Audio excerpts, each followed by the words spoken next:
Hello, my name is Hakon and welcome back to my channel and another little video in my ongoing series where I talk about my project of writing a fantasy game book. In this video series, I'm talking very specifically about my project as well as broaching lots of subjects generally that have to do with writing game books and considerations one really should take when making one, things to do with world building, language, culture, etc. And today there is one subject that is really close to my heart, and I have mentioned this in earlier episodes, at least in the first one, I think, and that has to do with choice and consequence. If in a game book something happens as a consequence of a choice, it has to also logically follow from that choice. That's my opinion. I think that's really important because otherwise you feel, as a reader, as a player, that whatever happens has been forced upon you and it wasn't what you chose based on whatever options and information you had at the time. Sometimes it feels like a choice or two have been skipped and you've not been given those choices. And so it feels unfair and illogical, and it can ruin that immersion and with the story, with the narrative, with the character that you inevitably should gain when you are playing a game book. So and of course, the glaring examples that I usually mention, and I'll mention those again. There is an incident in Masks of Mayhem, the fighting fantasy book. There are two incidents actually. I'll just mention them both now. Spoiler alert, of course. So there's one choice where you are given the option of following a path westwards. Following a path westwards. What happens if you make that choice? The next paragraph says that you are never seen or heard from by man nor beast ever again. Yes, that's it. That's what happens. Never at any point does that logically follow from going on the path west. I mean, if something happens to you, then of course, then that should be part of the narrative. If you just get lost and you lose track of what's going on, then that should be part of the narrative. And you're on a path, you should be given the option of turning back if that was the case. So that doesn't make any sense. It's not logical at all. Another one from Masks of Mayhem is when you are in the hut of the elves and they're holding a mirror, a magic mirror, and you are given the option of waiting or trying to catch a glimpse of the mirror. And what happens if you try to catch a glimpse of the mirror? Now, that seems an innocent thing to do, doesn't it? But that leads to the consequence, not logically at all, of you attacking the elf with the mirror, I think. Can't remember the exact details, but it actually ends up with a battle that you didn't choose. And that doesn't really logically follow from the choice. And then, of course, one of my favorite examples is from Rebel Planet, where you find yourself in a museum and the Arcadian curator, even though he is Arcadian, he's a really nice guy, and he likes to see someone interested in all the artifacts and archaeological things they have in the museum, and so he offers to show you the special selection they have downstairs that there isn't room for in the main hall. Seems like a really nice guy. Okay, so your choice is, do you want to let them show you the special collection? That's the choice you make. What would logically follow from that? Well, you are taken downstairs, and in the next paragraph it says that you see a hand grenade in one of the glass cases, and you have to have it, and so you have to attack him and kill him. Yes, that is the consequence of the choice of being wanted to be shown around by the nice man. It does not logically follow at all. So one thing I really want to make sure of doing in my game book, and I think you should too if you are making game books, is that make sure that all the consequences of choices are things that follow from the choice. Things that you logically should be able to deduce from that choice. Something that is a risk that you should know, or that when you see it happen, you sort of know that this is something that is a possible consequence of this choice. Then, as a reader, you own that choice and you own the consequence, and you can't blame the book for it, and it doesn't make you want to stop reading or try again. It does, because that could happen if you read Rebel Planet or Master of Mayhem. You can sort of say, what's this rubbish? I don't want to play this. I'll pick up another book, thank you very much. So that's very near and dear to me, that there should be, the consequences of choices should follow logically, and it should feel fair. Okay, that leads me up to another thing, and this has to do with randomness. So, and this is the main thing, the main thing I wanted to talk about today. Now, in a lot of game books, fighting fantasy, of course, case in point, a lot of things are decided by randomness, by rolling the dice. It could be outcome of a battle, it could be an ability check, it could be a luck roll, for instance. Now, one thing that often does happen in these books is that the rolling of the dice leads to success or failure. It leads to death. It leads to the game ending, based on a completely random thing. So again, this is something that's decided not by a choice, nothing that you can actually make a difference to, apart from potentially avoiding the situation where where that randomness occurred. This doesn't feel as unfair as the consequences that don't follow the choice.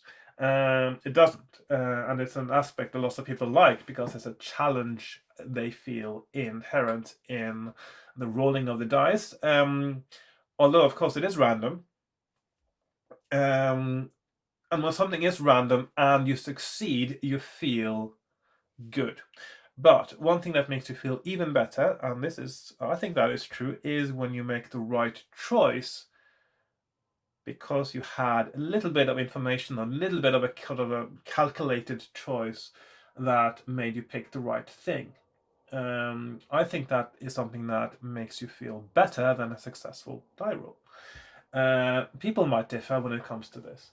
Now, so in my game book, and I think I've talked about this at length the last few episodes as well, I wanted to reduce the number of die rolls and reduce randomness as much as possible. So I've removed some randomness. I've also simplified, of course, skill checks and things like that. But there's one thing that I absolutely want to make sure when I write it, and that is that the fate of the character, whether you live or die, should not, in isolation, be dependent on the roll of a die. So, for instance, you are climbing up a cliff and you do a kind of a skill check, I suppose. Of course, you wouldn't be told in my book that you're doing a skill check. You would be told to roll a die, and I would know which target number you would need for that. And if you fail that roll, you fall to your death. I wouldn't do that.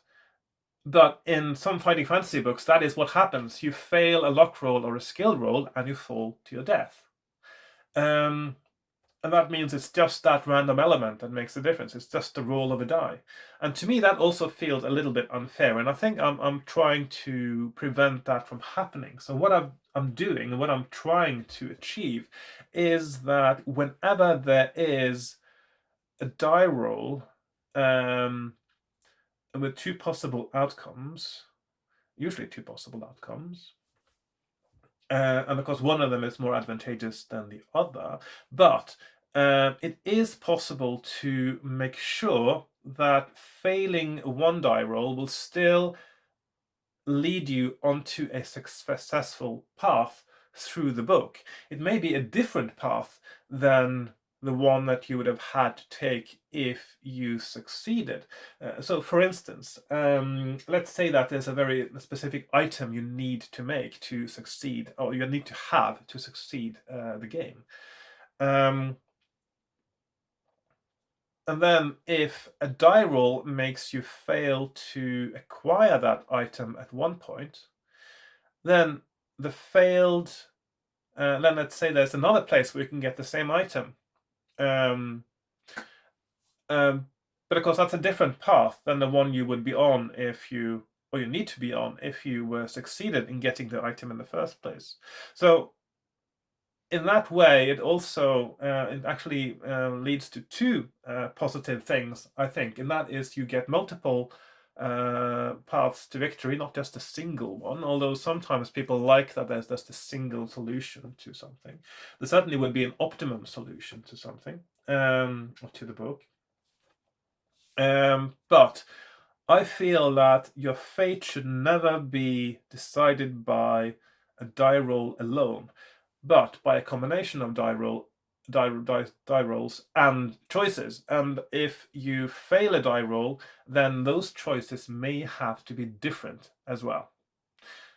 So, and that's a concept that, to me, I'm not sure anyone's ever explored so much in the fighting fantasy books, but to me that is something that I want to do as well.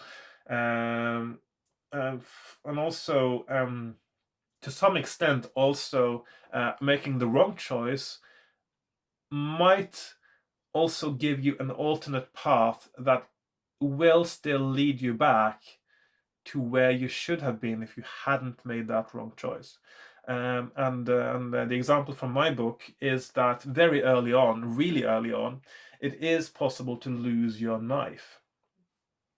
And of course, this is a kind of a sort of survival kind of game book as well. I mean, there's a certain element of survival skills involved. And so having a knife is, I mean, that is the most essential item for survival in the wilderness alone. And so not having one is going to make things really difficult for you. And there will have to be, because this is so early on, I think, there will have to be a possibility of getting a new knife. I still haven't actually placed it in yet, but I know sort of where I want the new knife to be and sort of how you will lead into getting to it. So there will be something that you will not need to do if you didn't lose your knife. And you may not know this, of course, as well. It's not clear that that's what you have to do, but what is clear, and actually it is made clear several times, is that you definitely need to get a new knife in order to succeed. And also the not having a knife is also what could lead to a few other endings that aren't as advantageous as well. There's some things that could happen, but only if you don't have a knife. So so that's sort of, so what I'm trying to say is that, well, two things really. A consequence, starting from consequences now, the consequence should also always follow logically from a choice, and also, and this is to my game book, this wouldn't be true of all game books, of course. I think that if a random thing in itself should never be decisive, it should potentially lead to an alternate path to victory, but it shouldn't in itself lead to failure. So choices, I think, can lead directly to failure if you make the wrong choice, and it actually is something that logically follows from the choice and something that perhaps you should have known not to do. So that's what I wanted to talk about today, and I hope you found that interesting and or useful or inspirational if you're writing your own game book, and I'll see you next time. So thank you very much for watching, and goodbye for now.